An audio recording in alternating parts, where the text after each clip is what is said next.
জামায়াত আমিরের এক্স অ্যাকাউন্টে দেওয়া স্ট্যাটাস নিয়ে বিতর্ক শেষ হয়নি। ইনফ্যাক্ট এই ঘটনাটা ঘটে যাওয়ার পর জামায়াত ইসলামী চেষ্টা করেছে এটাকে তার অ্যাকাউন্ট হ্যাক হয়েছে এরকম একটা বক্তব্য সামনে আনতে, তারপর তারা খুব দ্রুততম সময়ের মধ্যে সেটা পুনরুদ্ধার করেছেন। এই বিতর্কটা চললো, আমরা দেখেছি জামায়াতের আইটি টিম থেকে একটা প্রেজেন্টেশন দেওয়া হয়েছে কিভাবে এটা হ্যাক হয়েছে ইত্যাদি ইত্যাদি। আমি ব্যক্তিগতভাবে আসলে যেহেতু এত বিস্তারিত টেকনিক্যাল জ্ঞান আমার নেই, আমি তাদের বক্তব্য শুনেছি, পাল্টা যারা বলছেন সেটাও দেখছি, কিন্তু প্রেজেন্টেশনটা সম্পর্কে বলে অত্যন্ত পুয়ার একটা প্রেজেন্টেশন তারা দিয়েছেন। অন্তত জিনিসটা সাধারণ মানুষের উদ্দেশ্য যদি হয়ে থাকে, সেটা প্রেজেন্টেশন স্ট্যান্ডার্ড ভালো ছিল না, বক্তব্য ভালো ছিল না, মানুষকে ঠিকমতো বোঝাতে পেরেছেন বলে আমি মনে করি না। পরবর্তীতে আমি দেখেছি বিভিন্ন জন তাদের এই বক্তব্যের অসারতা কোথায় আছে সেটা প্রমাণের চেষ্টা করছেন, এবং আমি মনে করি মোটামুটি সাকসেসফুলি তারা দেখাতে পেরেছেন যে হ্যাক হওয়ার পক্ষে তারা যেসব যুক্তি দিয়েছেন সেগুলো সঠিক না। একই সাথে জামাতের আমিরের বক্তব্য আসলে খুবই সন্দেহ তৈরি করে, আমি সেই প্রসঙ্গেও আসবো। মজার ব্যাপার, তাদের এই প্রেজেন্টেশন নিয়ে জামাতপন্থী অ্যাক্টিভিস্টরাও সন্তুষ্ট ছিলেন না। এদের খুবই সিগনিফিক্যান্ট কয়েকজনকে এটা নিয়ে খুব উষ্মা প্রকাশ করতে আমরা দেখেছি যে সেটা আসলে খুব কনভিন্সিং ছিল না, প্রেজেন্টেশনটা স্ট্যান্ডার্ড ভালো ছিল না, সব কিছুই তারা বলছেন। এখন যেটা দাঁড়ালো যে সমস্যাটা আসলে রিজলভড হয়নি।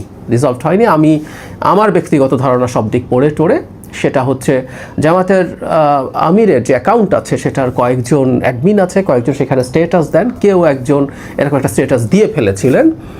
এখন ড্যামেজ কন্ট্রোল করার জন্য চোখে পড়ার পর তারা এটা নিয়ে এ ধরনের ব্যবস্থা নিয়েছেন এবং এ ধরনের নাটক সাজিয়েছেন আমি মনে করি। কারণ খুব ফানি ব্যাপার হচ্ছে যারা প্রেজেন্টেশন দিয়েছেন তারা বলছেন এটা এক্স অ্যাকাউন্ট হ্যাক হয়েছে, সেশন হ্যাক হয়েছে, পরবর্তীতে আবার দলের মুখপাত্র এসে জানাচ্ছেন না ডিভাইস হ্যাক হয়েছিল, ডিভাইস থেকে এটাকে কন্ট্রোল করা হয়েছে। মানে উদ্ভট সব কথাবার্তা। যখন এই ধরনের কথাবার্তা আসে তখন সেই জিনিসটা খুবই সিগনিফিক্যান্ট। একবার আমরা দেখতে পাচ্ছি অ্যাকাউন্ট যারা রিকভার করেছেন বলে বলছেন, তারা বলছেন 8 ঘন্টার মধ্যে এটা হয়েছে। জামাত আমির আবার বক্তৃতায় 7 ঘন্টার কথা বলছেন, নানা কিসিমের বক্তব্য আছে। এমনকি বিএনপির পক্ষ থেকে যে ব্রিফিং করা হচ্ছে, মাহাদি আমিন মুখপাত্র যে ব্রিফিং করেছেন সেখানে যেসব অভিযোগ করেছেন তিনি, সেগুলোর কোনো সুনির্দিষ্ট জবাব জামায়াতের পক্ষ থেকে দেওয়া হয়নি। উচিত ছিল এই অভিযোগগুলোর সুনির্দিষ্ট জবাব দেওয়া, যেমন কেন নোটিফিকেশন করা হয়েছে যেটা হ্যাক হয়েছে এটা 9 ঘন্টা পর, কেন তার চেয়ে বেশি সময় পরে গিয়ে জিডি করতে গেছেন গভীর রাতে বা ভোর রাতে গিয়ে, এই প্রশ্নগুলোরও যৌক্তিক জবাব আসলে প্রয়োজন আছে। কিন্তু সবচেয়ে অবিশ্বাস্য যেটা, জামায়াতের আমির অলমোস্ট চোখ বন্ধ করে এটার জন্য বিএনপিকে দায়ী করে দিয়েছেন। এখন কেউ বলবেন বিএনপিকে কি দায়ী করেছে, উনি তো দলের নাম নেননি। ইনফ্যাক্ট এই প্রচারণার এটা একটা বৈশিষ্ট্য, আমি এটাকে প্রশংসা করছি। দুই নেতাই জনাব শফিকুর রহমান এবং তারেক রহমান তো বটেই, তারা কেউ কোনো দলের আসলেভাবে নাম না নিয়েই সমালোচনা করছেন, কিন্তু জনাব শফিক বিএনপিকে দায় দিয়ে দিচ্ছেন। আমার মুহূর্তেই মনে হলো বেশ খানিকটা ওসমান হাদি হত্যাকাণ্ডের চেষ্টার সময়কার কথা। গুলি করা হলো, মুহূর্তে জনাব মির্জা আব্বাসকে দায়ী করে নানান বক্তব্য এনসিপি এবং জামাতের পক্ষ থেকে, শিবিরের পক্ষ থেকে নিয়ে মাঠে নামা হয়ে গিয়েছিল। জাস্ট মনে হচ্ছিল তারা অপেক্ষা করছিল এরকম একটা কিছুর। ঠিক একইভাবে যখন বিএনপিকে দায়ী করা হয়, যেটার হ্যাকিংয়ের একটা যদি হয়, মানে আমরা থিওরিটিক্যালি যদি ধরে নেই যেটা হ্যাকিং হয়েছে, সেটার জন্য বিএনপি করিয়েছে, বিএনপি জড়িত, সেটা খুব উদ্ভট এবং হাস্যকর অভিযোগ প্রমাণিত হওয়ার আগ পর্যন্ত।